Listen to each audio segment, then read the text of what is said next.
दोस्तों, डीएम साहब और एसपी साहब गरीब का भेष बनाकर एक थाने का स्टिंग ऑपरेशन करते हैं। उन दोनों के शर्ट के बटन में कैमरा लगा होता है और उसकी रिकॉर्डिंग मुख्यालय में हो रही होती है। क्योंकि उस थाने का रेपुटेशन बहुत खराब था, उसके खिलाफ बहुत ही शिकायतें डीएम साहब को मिल चुकी थी। फिर डीएम साहब एसपी से कॉन्फ्रेंस करके ये प्लानिंग करते हैं। जब दोनों थाने में पहुंचते हैं तो पहले तो उन्हें दरोगा साहब से मिलने ही नहीं दिया जाता है। जब उन्हें कुछ रिश्वत दी जाती, कुछ पैसे दी जाती, तब वो सिपाही उन्हें दरोगा साहब को पहचानने देता है। और दरोगा साहब जैसे ही दोनों को देखते हैं, पहले तो उनको घुड़कियाँ लगाते हैं, उसके बाद बोलते हैं शाम होने वाली है, पहले बोतल और मुर्गे का बंदोबस्त करो। जब दोस्तों उन्हें यह पता चलता है कि डीएम साहब हैं और एसपी साहब हैं, सोचिए दरोगा का क्या हाल हुआ होगा। आइए दोस्तों पूरी कहानी जानते हैं विस्तार से। कहानी शुरू करने से पहले दोस्तों आप लोगों का बहुत बहुत शुक्रिया, बहुत बहुत धन्यवाद। आप लोगों का प्यार और आशीर्वाद हमें निरंतर मिल रहा है। आप लोग हमारी वीडियो को बहुत ज़्यादा लाइक कर रहे हैं और सब्सक्राइब भी कर रहे हैं। दोस्तों ऐसे ही अपना आशीर्वाद और प्यार बनाए रखिएगा, क्योंकि हम आपके भाई हैं और आप हमारी यूट्यूब फैमिली के सदस्य हैं। आइए दोस्तों कहानी शुरू करते हैं। दोस्तों ये कहानी है बिहार जहानाबाद जिले का। वहाँ एक थाना होता है। उस थाने की रेपुटेशन इतनी खराब होती है दोस्तों कि उस थाने में कदम रखना मतलब पैसे देना। वहाँ बिना पैसा का कोई भी काम नहीं होता था। अगल बगल के क्षेत्र में बहुत ही माफियागिरी होती थी, खाली गलत धंधा ही होता था। और थानेदार साहब दोनों हाथ से रुपया बटोर रहे थे। उस एरिया का मुख्यमंत्री, उस एरिया का प्रधानमंत्री, उस एरिया का डीएम, उस एरिया का एसपी, सब वो थानेदार ही थे। वो अपने आप को ही सब कुछ समझते थे। और रुबाब उनका ऐसा था दोस्तों कि अगर वो चेयर पर बैठते थे तो दोनों पैर टेबल के ऊपर रखते थे, शर्ट के 3 बटन खोल के। और शाम होते ही जाम टकराना शुरू हो जाता था थाने में ही। और मुर्गा किसी को अपने आगे कुछ समझते ही नहीं थे। जब मर्जी हुआ जिसे मर्जी उठा के जेल में डाल दिया, पीटना शुरू कर दिया।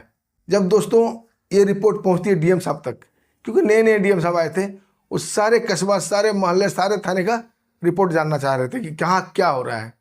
दोस्तों जब उनको अपने सूत्र के द्वारा, अपने मुखबिर के द्वारा ये सारी बातें पता चलती है तो उन्हें एक स्टिंग ऑपरेशन करने की सोचती है। और वो एसपी साहब को बुलाते हैं। एसपी साहब को सारी बात बताते हैं। एसपी साहब भी बोलते हैं हाँ साहब, कुछ नॉलेज मिलता है कि वहाँ कुछ गलत हो रहा है। डीएम साहब बोलते हैं हमें कुछ ऐसा करना है जो और भी लोगों को, और भी दरोगा थानेदार को सबक मिले। अगर हम कोई कार्रवाई करते हैं तो अकेले उसके ऊपर करेंगे, कोई प्रूफ भी नहीं रहेगा आगे, और बात आई जाई हो जाएगी। हमें कुछ ऐसा करना है जो लोग याद भी रखें और उसे सबक भी मिल जाए और अपने इस डिस्ट्रिक्ट के सभी थाने वालों को सबक मिले। फिर दोनों मिलकर स्टिंग ऑपरेशन करने का फैसला करते हैं। एक टीम का गठन होता है और डीएम साहब बोलते हैं कि स्टिंग ऑपरेशन का सारा सामान मुहैया कराओ। अब दोस्तों दूसरे दिन डीएम साहब और एसपी साहब साधारण कपड़े में, लुंगी और शर्ट में आ जाते हैं। उनके शर्ट के बटन जो था वहाँ बटन काट कर एक कैमरा वाला बटन लगा दिया जाता है। उसकी सारी रिकॉर्डिंग मुख्यालय में हो रही थी। अब दोनों ऑटो पर बैठ के थाने की तरफ जाते हैं और थाने के सामने उतरते हैं। वो थाने में जैसे ही अंदर घुसते हैं उन्हें एक कड़कदार आवाज़ सुनाई पड़ती है, ए ठहरो, ससुराल समझ रखा क्या, कहाँ जा रहे हो। जब वो पलट के देखते हैं तो एक संतरी था, एक सिपाही था जो उन्हें रोक रहा था। अब डीएम साहब वहाँ जाते हैं, हाथ जोड़ते हैं, बोलते बाबूजी, हजूर, हम थाने में रिपोर्ट लिखवाने जा रहे हैं। अब वो सिपाही बड़ा ही बेहूदगी से बोलता है कि तेरा बाप मर गया, तेरी माँ भाग गई, जो रिपोर्ट लिखाने जा रहे हो। डीएम साहब को गुस्सा तो बहुत आ रहा था दोस्तों, लेकिन वो एक ऑपरेशन पे थे। अपने गुस्सा को दबा के बोलते हैं, हजूर हमारा ऑटो चोरी हो गया है, हमें रिपोर्ट लिखाना है। वो सिपाही बोलता है, तुम क्या थाने पहली बार आए हो, तुम्हें यहाँ का कायदे कानून नहीं मालूम, थाने में कैसे प्रवेश करते हैं। डीएम साहब बोलते हैं, हजूर हम तो पहली बार ही आए हैं, हमें कुछ नहीं मालूम, बताइए क्या करें। तब सिपाही थोड़ा नर्म होता हुआ बोलता है कि हम लोग दिन भर तुम्हारी सेवा करते हैं, तो तुम हमारी सेवा नहीं करोगे। अब डीएम साहब सारी बात समझ जाते हैं। अब वो लुंगी की गांठ खोलते हैं और उस गांठ में उन्होंने बहुत सारे मैले कुचेले 10, 20, 50 के नोट डाल रखे थे।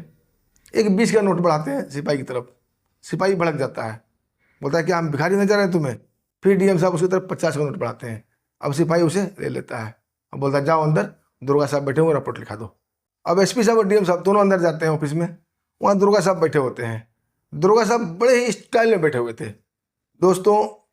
टेबल के ऊपर पैर था, चेयर पर बैठे हुए थे, जूता पहने ही अपने टेबल के ऊपर पैर को रखे हुए थे। वर्दी के 3 बटन खुले हुए थे और कूलर का मजा ले रहे थे। अब दोनों वहाँ जाते ही हाथ जोड़ के बोलते हैं, प्रणाम हजूर। दुर्गा साहब बड़ा ही कड़कदार, बड़ा ही रोबदार आवाज़ में बोलते हैं, हाँ क्या हुआ। डीएम साहब बोलते हैं, हजूर हमारा ऑटो चोरी हो गया है, उसका रिपोर्ट लिखवाने आया है। दरोगा उन्हें एक भद्दी सी गाली देते हुए बोलता है, साले कहीं तू ऑटो बेच के तो नहीं खा गया।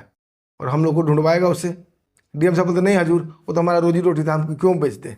अब दरोगा साहब अपना पैर नीचे करते हैं, बोलते अब शाम होने वाली है, सुबह से क्या कर रहे थे, सुबह क्यों नहीं आए। डीएम साहब बोलते हैं हजूर सुबह तो हम अपना ऑटो ढूंढ रहे थे, नहीं मिला तब आपके पास, शाम को आए हैं। बोला ठीक है, पहले शाम का बंदोबस्त करो। अब डीएम साहब को कोई बात समझ में नहीं आती है और दरोगा का मुंह देखने लगते हैं। अब दरोगा उन्हें एक भद्दी सी गाल देते हुए बोलता है तुम मेरा मुंह क्या देख रहे हो, शाम का बंदोबस्त करो भाई। डीएम साहब बोलते हैं हजूर क्या बंदोबस्त। फिर दरोगा साहब मुंशी को आवाज लगाते हैं, मुंशी आता है, उन्हें बोलते हैं इन दोनों भिखारी को बाहर करो ऑफिस से। अब मुंशी एसपी साहब और डीएम साहब दोनों का बाजू पकड़ के बाहर ले जाता है घसीटते हुए। डीएम साहब बोलते हैं अरे हमें छोड़ो, हम रिपोर्ट लिखाना, तुम हमें बाहर क्यों कर रहे हो। मुंशी बोलता है बाहर तो आप सब समझाता हूँ तुम्हें रिपोर्ट कैसे लिखाई जाती है। उसे बाहर ले जाकर समझाता है मुंशी कि रिपोर्ट लिखाने से पहले कुछ लेना देना पड़ता है, कुछ साहब को कुछ चढ़ावा चढ़ाओ, कुछ पैसे दो, क्योंकि मेहनत लगेगी तुम्हारे ऑटो ढूंढने में, वहाँ पैसे भी लगते हैं, तो कुछ माल दो। उसके बाद अभी शाम हो रहा है, शाम को साहब की आदत है मूड बनाने का, जाओ एक बढ़िया से ब्रांड का बोतल ले आओ और थोड़ा मुर्ग मसाला भी बनवा लेना। ये सुनकर एसपी साहब और डीएम साहब थाने से बाहर निकलते हैं, थोड़ा दूर जाकर फ़ोन करते हैं अपने टीम को और टीम को हिदायत देते हैं कि एक बोतल भी लेते आना दारू का। 10-15 मिनट बाद उनकी टीम आ जाती है, उन्हें सारी हिदायत दे देते हैं। उसके बाद वो बोतल उनसे लेके फिर दोनों थाने के अंदर प्रवेश करते हैं। अब बोतल जाकर दरोगा साहब के सामने रख देते हैं, बोलते ये लो हुजूर, शाम को बंदोबस्त कर दिया, अब हमारा ऑटो ढूंढ दो, हमारी रिपोर्ट लिख दो। अब दरोगा साहब बोतल को ललचाई नजर से देखते हैं, अब बोलते हैं हाँ ठीक है, अब बताओ तूने ऑटो कहाँ से खरीदा था, कितने खरीदा था। अब दोनों बता देते हैं। दरोगा साहब बोलते ठीक है, उसे हम ढूंढेंगे, पहले ढूंढने का कमीशन वहाँ जमा करो, फीस जमा करो। और मुंशी को आवाज़ मारते हैं, बोलते हैं इन दोनों से 5,000 रुपये लेके रपट लिख दो। ये बहुत देर से एसपी साहब शांत से सुन रहे थे, उन्होंने अभी तक कुछ भी नहीं बोला था। तब वो दरोगा को बोलते हैं कि दरोगा साहब आपको तनख्वाह नहीं मिलती है जो हमसे पैसा मांगते हैं। ये बात सुनते ही दरोगा का चेहरा लाल हो जाता है और गाली देते हुए बोलता है कि तनख्वाह क्या, तुम्हारे काम करने के लिए मिलता है, तुम्हारा बाप हमें तनख्वाह देता है। और डंडा उठा के बोलते हैं साले तेरे को ज़्यादा कानून याद आ रहा है। अभी ये बात हो ही नहीं थी दोस्तों, इतने में 2 स्कॉट सायरन बजाता हुआ और सनसनाता हुआ, एकदम गनगनाता हुआ थाने के अंदर प्रवेश करता है। उसके अंदर से आनंद फानंद में अफसर उतरना शुरू होते हैं, एसडीएम साहब और भी बड़े बड़े अफसर, थानेदार और पुलिस टीम, और वो धड़धड़ाते हुए दरोगा साहब के केबिन में घुस जाते हैं और जाते ही पहले डीएम साहब को और एसपी साहब को सल्यूट करते हैं। दोस्तों ये देखकर दरोगा हक्का बक्का रह जाता है, वो क्या करे क्या ना करे। बोतल सामने रखी हुई थी, मुझे समझ नहीं आ रहा कि ये कौन है। तभी डीएम साहब का पीए बोलता है ये डीएम साहब हैं और ये एसपी साहब हैं। अब दोस्तों दरोगा का हालत ऐसी हो गई थी, उसका चेहरा ऐसा हो गया था कि काटो तो खून नहीं, और उसे गिरफ्तार कर लिया जाता है और पूरे थाने को ही सस्पेंड कर दिया जाता है। और थाने में जितने भी लोग थे सबको आनंद फानंद में गिरफ्तार कर लिया जाता है। दूसरे दिन डीएम साहब एक मीटिंग बुलाते हैं और उस जिले के सभी थानेदार को बुलाते हैं और जो भी ऑफिसर होते हैं सबको बुलाते हैं। जब सभी ऑफिसर आ जाते हैं, मीटिंग शुरू होता है, तो डीएम साहब बोलते हैं आप लोगों को मैंने एक फिल्म दिखाने के लिए बुलाया है, बड़ी तगड़ी फिल्म रिलीज हुई है, हमें बहुत पसंद आया और उम्मीद है कि आप सभी को पसंद आएगा। दोस्तों वो फिल्म चला दिया जाता है जो डीएम साहब और एसपी साहब ने स्टिंग ऑपरेशन करके बनाया था। अब सारी रिकॉर्डिंग शुरू से अंत तक डीएम साहब और एसपी साहब थाने में प्रवेश करने से लेकर मुर्गा मसाला मांगने तक लेकर और बोतल देने तक सारी कहानी उन्हें दिखाई जाती है। कुछ लोग तो अंदर अंदर हंस रहे थे, कुछ लोग शर्मिंदा हो रहे थे, मतलब जो जिस टाइप का लोग था उसे वो फिल्म ऐसी लग रही थी। जो घुसखोर दरोगा था, घुसखोर ऑफिसर थे, उन्हें तो बहुत शर्म आ रही थी। क्या वो सोच रहे थे किस दिन हमारा भी स्टिंग ऑपरेशन ना हो जाए। और जो ईमानदार लोग थे वो ठाका लगा के हंस रहे थे। और वो दरोगा और वो पुलिस स्टाफ, उस थाने वाले, उनको भी पीछे बिठाया गया था। अब वो शर्मिंदगी से एकदम बिल्कुल सिर नीचे किए हुए सब कुछ सुन रहे थे। उन्हें भी सस्पेंड कर दिया था, लाइन हाजिर कर दिया था। दोस्तों ज़रूरत है, दोस्तों कहते हैं ना ज़रूरत है, ऐसे अफसर होना चाहिए, और है भी, तब तो ये भारत चल रहा है। दोस्तों हम किसी के ऊपर उंगली नहीं उठा रहे हैं, हम किसी कानून सुधारने की बात नहीं कर रहे हैं। जो जो कमियां हैं उसको हम सिर्फ उजागर करना चाहते हैं, बताना चाहते हैं। पुलिस की गठन हुई थी समाज की सुरक्षा के लिए, लेकिन दोस्तों आजकल पुलिस को देखकर समाज में लोग डरने लगे हैं। अगर गांव में पुलिस की गाड़ी भी घुस जाए ना तो लोग दरवाज़ा बंद कर देते हैं। ये दहशत है पुलिस की। अब समझिए क्या है, क्यों है।